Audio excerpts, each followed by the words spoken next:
Hello. Hello, Alexander. How are you doing? Hey, good, good. How you, man? I'm very good, thank you. Can you hear me okay? Yes, I can. I can hear you just fine, thank you. All right, good. Well, first of all, I appreciate you taking the time to chat with me today. Sure, why not? Sure.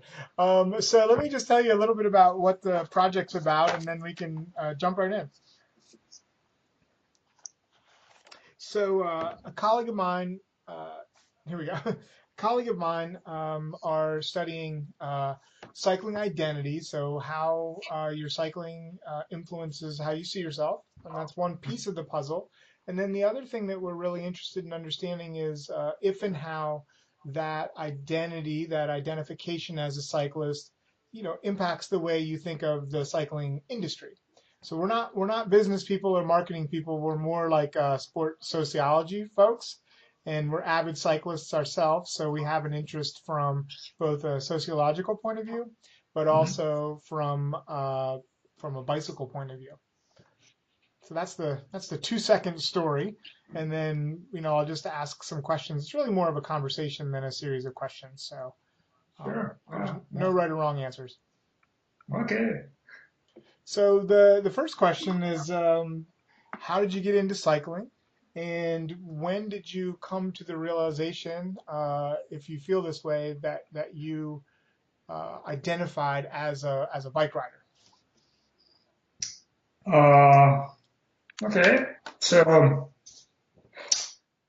I've always had a bike in my life. Okay. From like my dad bought me adult-sized bike. I was in second grade, Hmm. I guess, and I just grew into that bike. I was pretty tall. Yeah. I am 6'2" now. So slightly, I guess, I shrunk a little bit.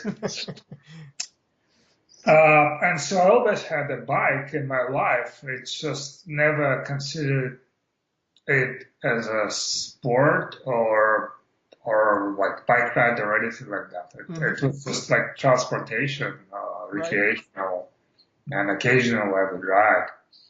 Uh, and the transformation happened in May of 2009. Okay. You That can it was pinpoint the date. Well, it was May 21st, which is easy to remember. That's my wife's birthday. Okay. And when I asked her what she wanted, she said, and she's been a fitness fanatic for quite some time. She goes to YMCA for like 15 years probably now and whatnot. And I never considered myself an athlete. Like growing up, I was something you'd probably describe as a nerd. Hmm. The closest definition would be. Uh, but so I asked, "What do you want?" And she said, "Get me the heart rate monitor." Hmm. And I'm like, "Okay." And since I've been into computers, and that's what brought me here in Silicon Valley to Okay. begin with, in '96. Uh, and all sort of technical things kind of interest me, right? The gizmos, Hmm. stuff like that. So I started researching that on the internet, and I discovered that there are heart monitors that also work as cycling computers. And so Polar is the company that's quite well established, and Hmm. that's how I kind of learned about that and went to RAI and got the Polar unit. And I figured I might as well try it myself. So, like I say, I always had a bike, so I had like a mountain bike, nothing special, fancy, like $300 bike. Hmm.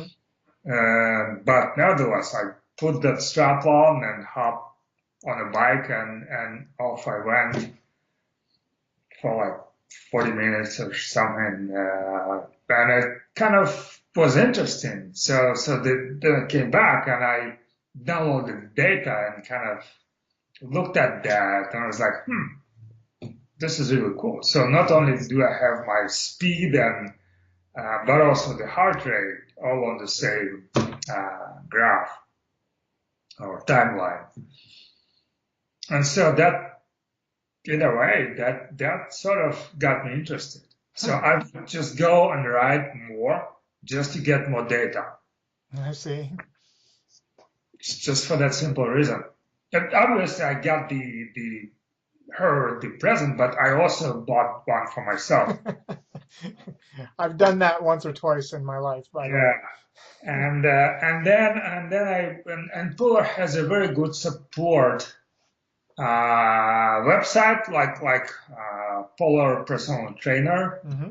or something like that, where I went and started reading up on articles on like the science that I had no clue that existed of, training and, how to train this heart rate and stuff like different zones and all that. That was like a whole bunch of like the new world opened up to me all of a sudden. And very quickly, within a few weeks, since I could have historical data from that point on, I observed that my fitness was improving Mm-hmm. with the training, and that got me really hooked up to cycling. And so I started riding to work, commuting on a bike to work, like almost every day. Thankfully, it was about 10 miles, from my house to my office. And one thing leads to another, and then, so that was May, late May. And then around June, I managed to climb Paga 9, which I live close by. Mm-hmm. I'm in West San Jose. It's like between Saratoga and Cupertino. Mm-hmm. So basically, Saratoga Street is right around the corner. Right. I just hop there, and it's 12 miles to the summit. And I never imagined I was capable of doing that. Like in my young days when I was in the university, and I had like a racing bike then. I grew up in Sevastopol in Ukraine. And it's like the terrain is very similar, like coastal line and the mountains and kind of like here. And so I knew what riding in the mountains was, and that seemed kind of hard to me. I was like 21 years old then.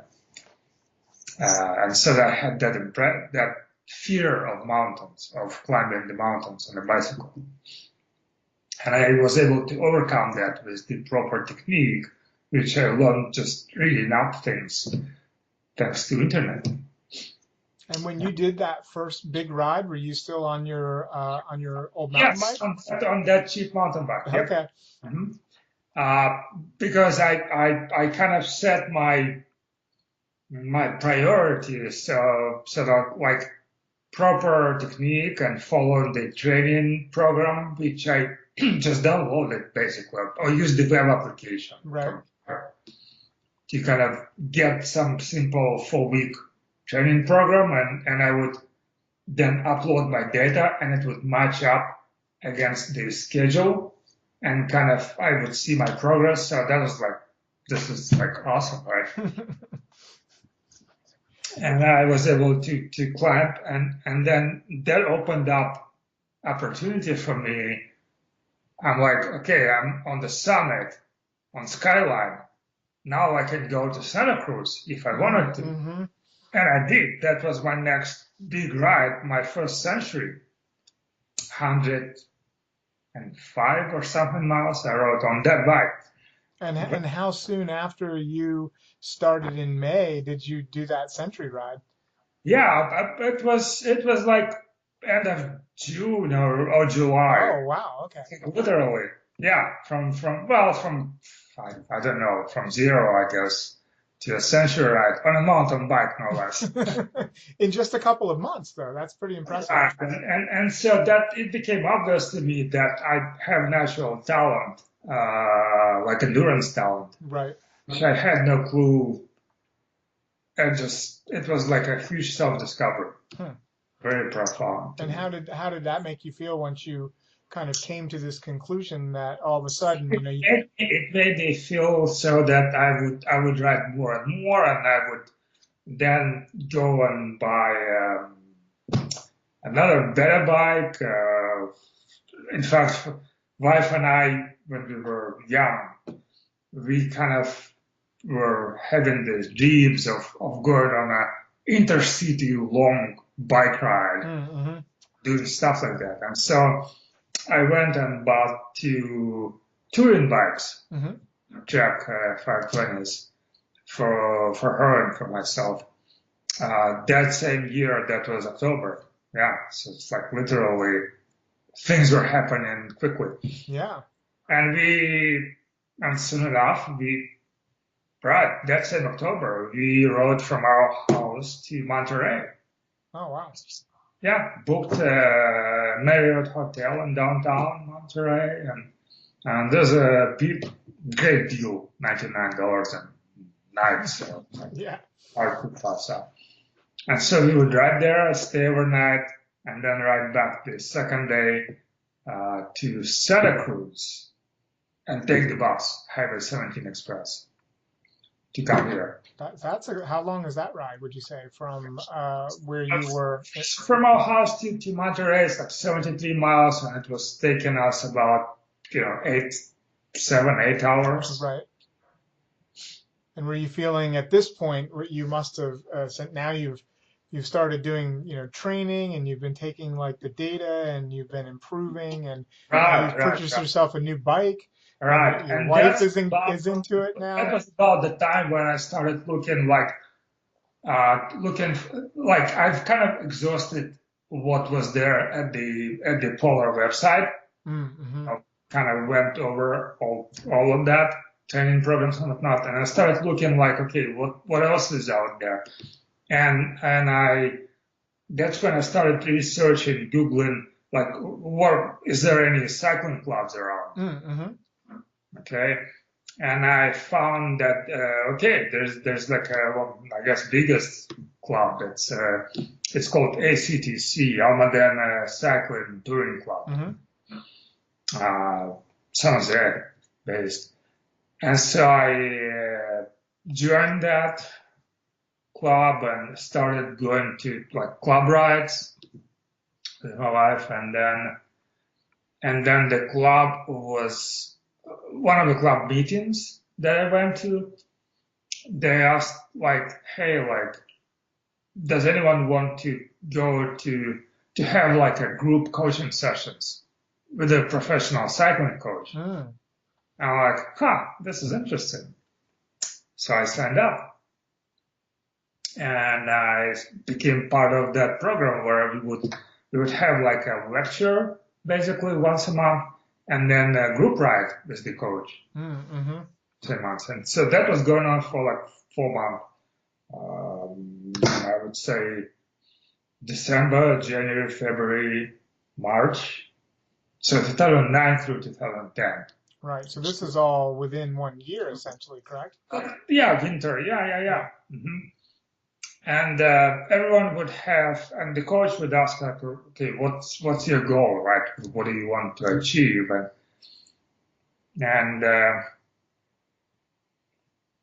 many people have this goal of like completing the death ride. Mm-hmm. Part of that you probably have. And at the time, I didn't think I would be ready for things like that. So I set something easier as my goal, which was completing the club every year, once a year. The club ACTC runs it's a week-long tour. Uh, Sunday through Sunday, basically, or Monday, yeah, 7 days. And so you start in Bear Valley Ski Resort, Mm-hmm. and then you descend sort of and go through like Napa Valley around that and get to the coast and then right down south to and end up in San Francisco, Golden Gate Park. Mm-hmm. And I can average 70 or so miles a day. And so wife and I signed up for that. That was July of 2010. Okay. That was kind of my goal that I'm training for. Right. And I generally, I'm just that kind of person that I like formal studies. You know, like I did very good at school. Mm-hmm. With the subjects that I liked. Should be about half of them. Yeah, I know that feeling. And and so it worked really well for me. Structural training program, first offline and then with a life coach. And then when spring of 2010, that program ended, the group program. There were about 20 of us. Mm-hmm. And so wife and I completed that 7-day tour. And as I got to ride with other people and became part of this cycling community, essentially, again, that was first in my life. It all started in a very short time. Mm-hmm. I would hear the comments from people around me complimenting basically my performance. Mm-hmm. And so that kind of boosted my confidence and kind of confirmed my belief that, okay, that there's certain talent that I have that I need to pursue. And I signed up with that coach one-on-one. Mm-hmm. That's like July, I think it was July of 2010. Coach Thomas. One thing in particular that I liked about him is that he's an author of the base training for cycling book that I actually went and bought on Amazon. And so I kind of like that fact that I could work with this guy and he lives in Mountain View, and so I would just we either meet at Starbucks, Pete's actually his preferred place. And but then later on I went to just kind of come to his garage, and he even set up this it's called leg sled. Mm-hmm. It's a training machine to kind of you push the bar with your leg presses. And so, what was your motivation? I mean, obviously, you'd had some some feedback that you were improving. You'd met that goal. That feedback, that's kind of what like self-perpetuating Mm-hmm. thing. And so I would train more, and my results would improve, and I would, and very soon, within a year since I started, I tried my first bike race. Mm-hmm. I did that before. Yeah. How was that? How was that experience? Very interesting. And obviously now that I can directly head to head, compare myself with others, I that confirmed that, okay, I don't suck. Right. The biggest, I guess, revelation for me was I was 46 years old then. Okay. And before I started all this training program, I considered myself too old to do any sports. Mm-hmm. I never done sports in my life before that, right? And so as I went started on that path, it became obvious that I can, you know, for all practical purposes, consider myself an athlete. Uh, Yes, it, I was. I would call myself that. You would or you would not? No, no, like when I was young, Yeah, I, I was like an athlete, and me would be like completely different sides. yeah. So how did that feel? Kind of coming to that, you It's know? just it's new feeling. Yeah, It felt really something new. yeah. And Yeah. did others?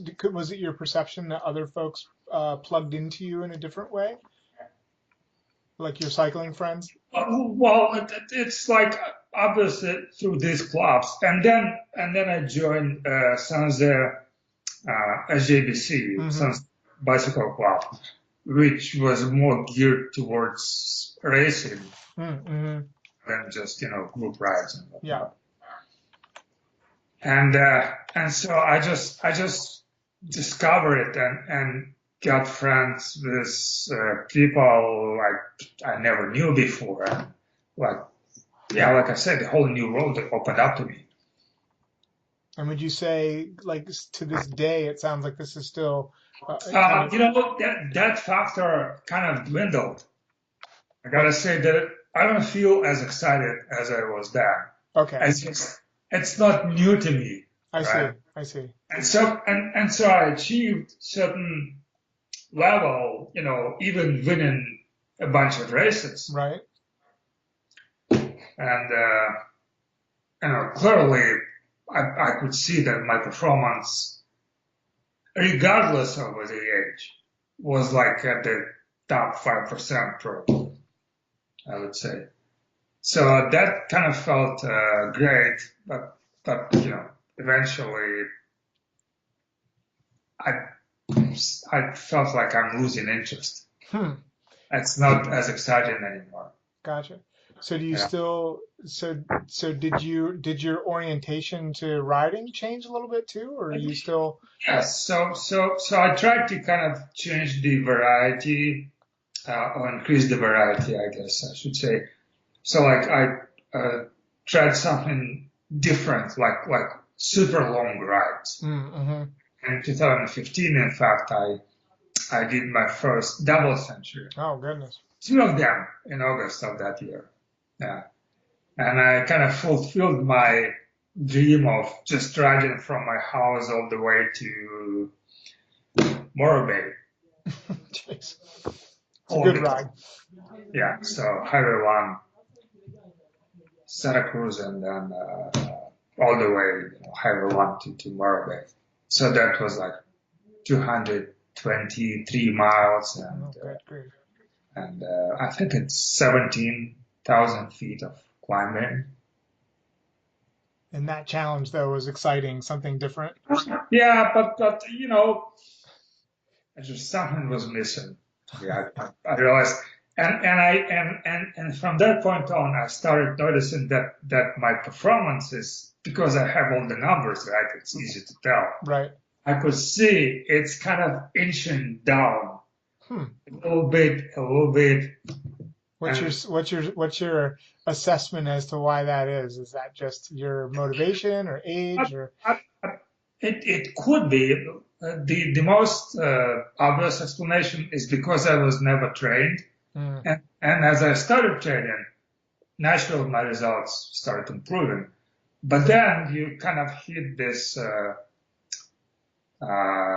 curve of the bell, I hmm guess, where your natural, perhaps aging, starts playing a role. hmm Maybe that's it. But I think even the bigger thing is just the losing that I lost this feeling of being excited and just interest. Yeah. So do you still Most uh, likely everything came together, right? So I would see that my results are slower, and so my interest slightly mm-hmm. lowers.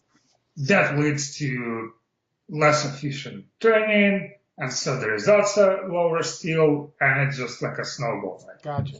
So or is there still, you know, have you kind of then um, sort of rediscovered the riding for its own sake, as sort of opposed to training for, events versus just going out and doing the activities? that's kind of what my wife is. She doesn't care about performance Mm-hmm. whatsoever. It's just she likes physical activity. Mm-hmm. And riding a bike, we can go and see places. Mm-hmm. So that's her thing. But for me, I don't know. I cannot tell that I ever was, even though I could see a lot of beautiful scenery as I ride, and like we went to Spain. In fact, just this year we spent 2 months in the island of Mallorca, Mm-hmm. the Spanish island. Beautiful place. Yeah, we seriously consider just going to kind of retire there. Very, very inexpensive. And, a great place for riding, hiking, running. Oh, actually, I started running too. Oh, okay. Is that a more recent Yeah, yeah, just to kind of get something switch it different. up a little bit? Yeah. Yeah. So if I were to say to you, you're done, you can't ride your bike anymore. I'm right. I'm still like today. I commuted to work Yeah. and came back, but I stopped racing. That would be a good indication, right? So my Yeah. last official race was May of last year. Mm-hmm. So it's over a year now. And that doesn't feel like a loss. That's kind of, It kind of feels like a loss, but I, I don't feel the motivation to just, sure. and like even as far as bike club, like I stopped going to club rides, and Right, right. I Yeah. still have a friend, cycling buddy, who I met through the club. Mm-hmm. That when we have the opportunity to ride together, that he became personal friend. Yeah. Uh, So would you say that you consider yourself, even though you maybe haven't raced quite as much, but do you consider yourself a serious cyclist? I mean, do you consider that to be part of, Certainly, yeah, yeah. yeah. Like say for like 4 or 5 years, I would ride 10,000 miles a year Mm-hmm. on average. This year, it's gonna be probably five, maybe a little bit over Yeah. five, which is still for most any normal person Yes. crazy. Yeah. But you get all that time back, right? Yeah. So let me Yeah. ask a different question, kind of shifting gears. We've talked a little bit about, how you got involved in bicycles, and it's actually a really fascinating story. Um, Kind of when you had made that, when you had kind of come to that decision that this is something that you're pretty darn serious about, right? You're putting the miles in, you're working with the trainer, and now you've maybe made some purchases of better Oh equipment and yeah, stuff. definitely. Yes. Yeah. So So, like I said, I started with a mountain bike, bought the touring bike. Then people told me, why don't you get yourself a racing, light racing mhm. bike? And so I went and got that, and then So what went into that decision? Kind of walk me through your process of getting that that first really nice road bike. well, so it was all about performance, right? So Hmm. so when I realized that I like like like I said in the beginning, my stance was that okay, I I guess unlike many other people, I don't start with a nice bike, right? I Hmm. start with myself. And then if I see if as an athlete I'm worth something, then I go and buy a good bike. Like you deserve it, right? And that, right? Yeah, So that sort of was my yeah. motto. And how did you find out? Like, what went into the decision of the particular bike that you bought, or did you say So you're? the first nice road bike, I Hmm. just went on Craigslist and Mm-hmm. and and I was looking for a light carbon bike that that is, I set like $1,000, I think, Hmm. price range. And let's see. Oh, and so that ad that I saw on Craigslist, the bike was set up for climbing, so it had a bigger cassette in the back, right? Hmm. So you have lower gearing. And I'm like, oh, this is great. It's perfect because climbing is what I do here. Hmm. I live like in the foothills, Yeah. and and right. And then I also budgeted another $1,000 for a power meter. Hmm. So obviously by that time I knew that this is something I must have, And so 2000 is what I spent, and that was in 2000, June of 2010. And then a year later, next June of 11, I was I just saw a bike on sale in a bike shop that was much better than that used, that was like 6-year-old, I think it was, than a 5-year-old when I bought this used bike from a guy. And so I got Trek Madone, 6.9 top of the line, back like 2000 discount. But still it came to like $4,000. Right. Right. So a serious investment. Right, that was pretty serious. Yeah. And that was really quick progression, right? So remember, Yeah. May of 2009, I start cycling, Yeah. and 2 years later, I'm getting this. That's my by the fourth Hmm. bike. Yes. Yeah. And then another kind of question is, um, how do you get information about like the, different bikes or, equipment and helmets and glasses? And I mean, did you pay attention to any of the, the advertisements and if you did, Right. Yes. So what? Obviously, people around me, club members, hmm but I didn't really follow that because most folks around me are specialized. oh yes. And I'm like, let's see, so I had two Trek 520s and then one Madone, second three Madones. I'm So like, Trek, were you resisting the specialized or you it just just like so the Trek? happened. I, I'm an opportunist, right? So Yeah. like I walked in a store, Los Gatos chain reaction Hmm. bicycles, and I see this beautiful track that's been unsold for like 2 years. So the discount. It was 2011, and that was 2008 year, still considered new. Right.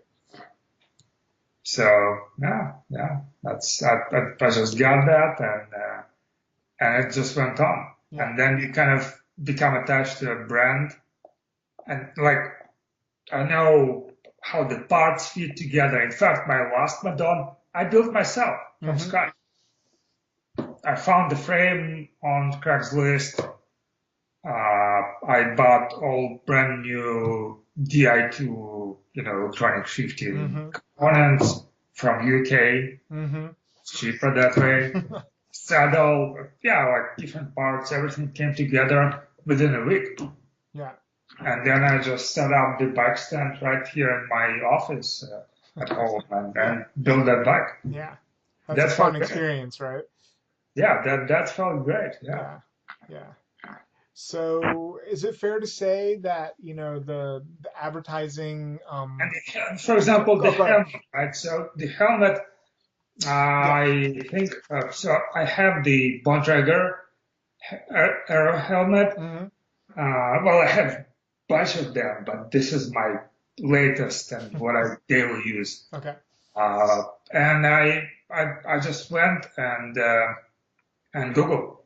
That's what I do. I just Google, okay, what's the fastest road helmet that has aerodynamics, the best.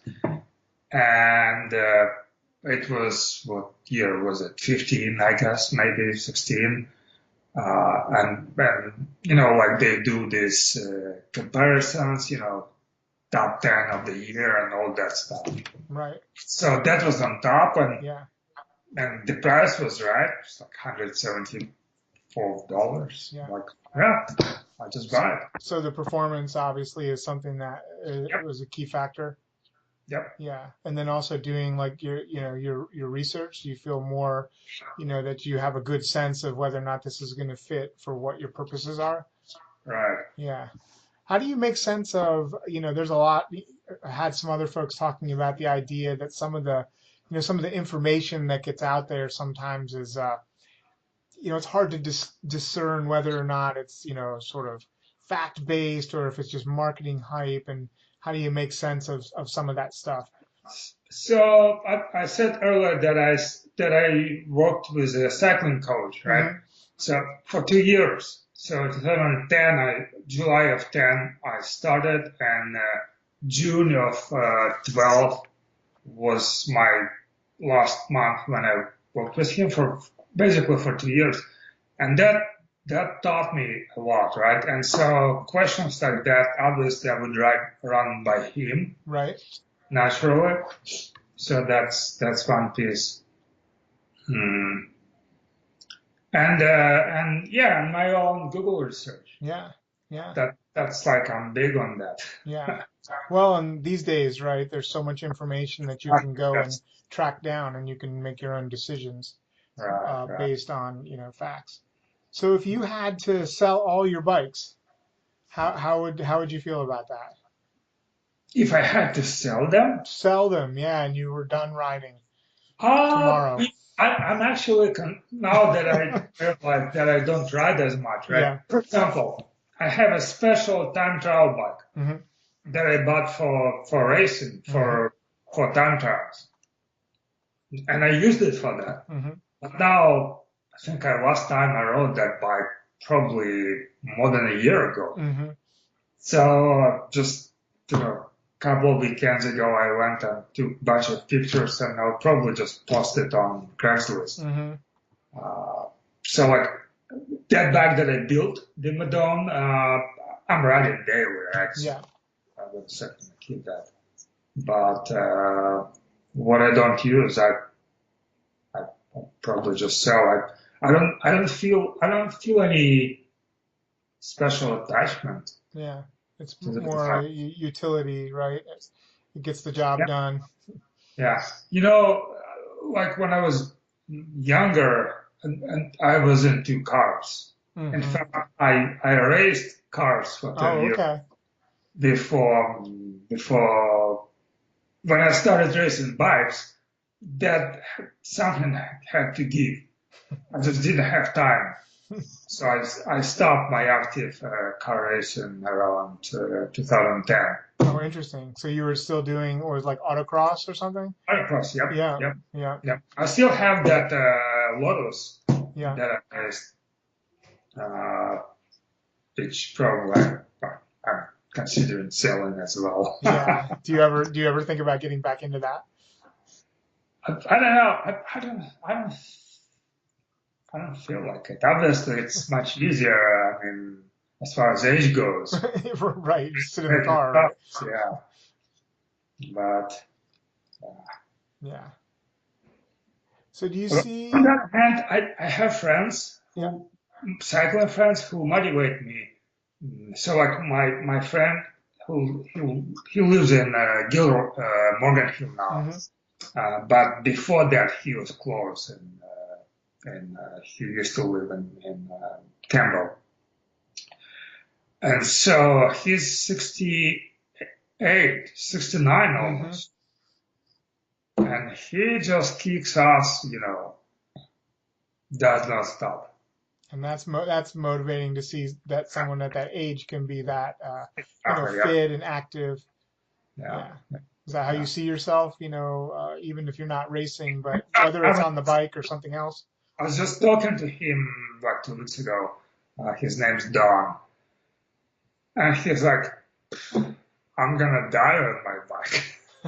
Yeah. That's literally what he said. Yeah.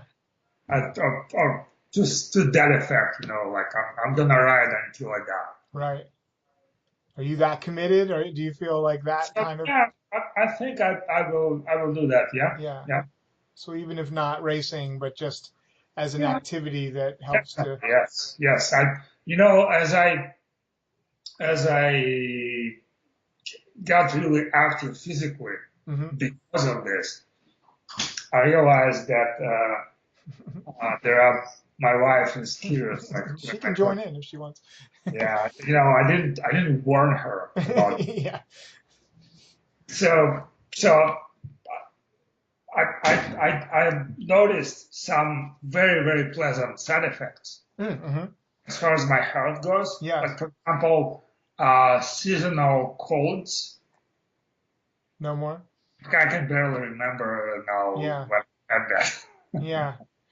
Yeah. Well, I think that there is that, that idea that, you never not want to be, fit and able to do those sort of things physically, even if it's not, racing your bike, but just, going for a hike or, not being out of breath or, having your weight under control and things like that. And obviously, I learned a lot around, things around cycling, hmm sport, fitness, and health, and all that. Yeah. Uh, the diet thing was my big uh, early transition. hmm In '99, in 1999, I started Atkins diet, and like that worked like this. Half a year I lost 50 pounds, and hmm ever since I keep normal. Yeah. You know? I stay in and I keep my weight under control.